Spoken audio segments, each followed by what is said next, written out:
by talking about lifestyle creep a little bit. So here we are at this advanced stage. What that means is that we've already got some systems in place around our money management. We've got some extra money that we have found and made for ourselves, kind of in a bucket that we could use to make money from the money, right? As we kind of see that extra money starting to add up in our account, many of us might start to also have lifestyle creep. And what lifestyle creep is really as you make more money or as you're saving more money, you actually end up spending more money as well. So we're going to kind of talk about, do you want to go extreme and to just save and invest and build wealth for your future? Maybe get on the FIRE movement? Or do you want to add in a couple more luxuries and start saving and investing? There's lots of ways it could go, and really the decisions are yours. So we're going to share with you some ways that we have built wealth ourselves and are thinking about as we move forward. Jen or Marilee, do you want to get us started with some thoughts about that? So I self-identify as being in the wealth build stage, a decision I had to make around lifestyle creep. And it was specific to receiving a larger than expected tax refund. So I put more into my retirement account and I was getting this large tax refund. And I was weighing two choices. One was to buy a second vehicle and the other was to buy a rental property. And definitely buying the second vehicle, that would be that lifestyle creep. We didn't really need one, but it was as being the better option. And that's definitely worked out in terms of wealth building. That car at this point would be worth practically nothing, but the rental property has increased probably 2 or 3 times the price that I had originally paid.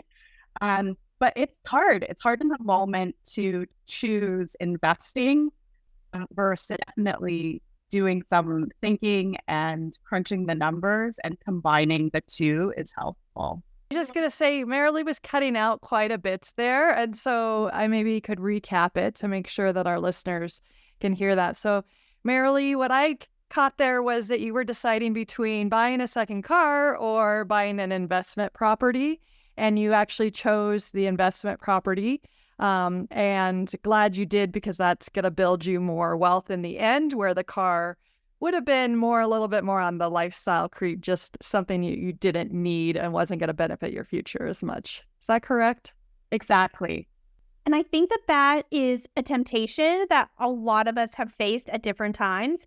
And maybe if we could go back in time, some of us would change what we chose to spend our money on or how we invested.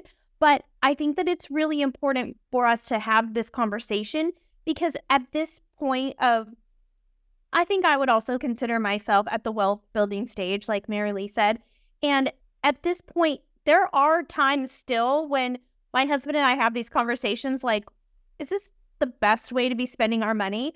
And we have found that we have to really decide between enjoying our life now and also planning for the future. We don't want to live our life right now with such a tight budget that we feel restricted, that we feel like we're missing out on some fun things, missing out on, spending time. Mostly what our miss outs feel like is travel. I mean, that's the thing that we love the most, like spending time with our friends and family, and seeing new places and trying new things. And so we do kind of balance between what is the most, I'll use this word cautiously, responsible choice. It's responsible for us. That doesn't mean that it's everybody else is irresponsible if they spend away or not. But that's kind of the way we think about it. Is this responsible? Are we thinking about our future and planning for it? Or are we living too much in the moment? Or are we somewhere in between? And I think that is really the challenge, right? For a lot of people, is deciding where you fall, where things lie, and like what category you want to put different amounts of money into. Are they for the fun? Are they for the future? And I don't know about you guys, but sometimes it's really hard to choose.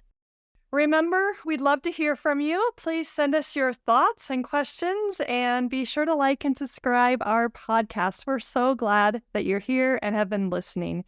We look forward to chatting with you more, and we don't want you to miss any episodes. So please follow along and let us know any questions you have as well, because we would love to answer them right here on our podcast.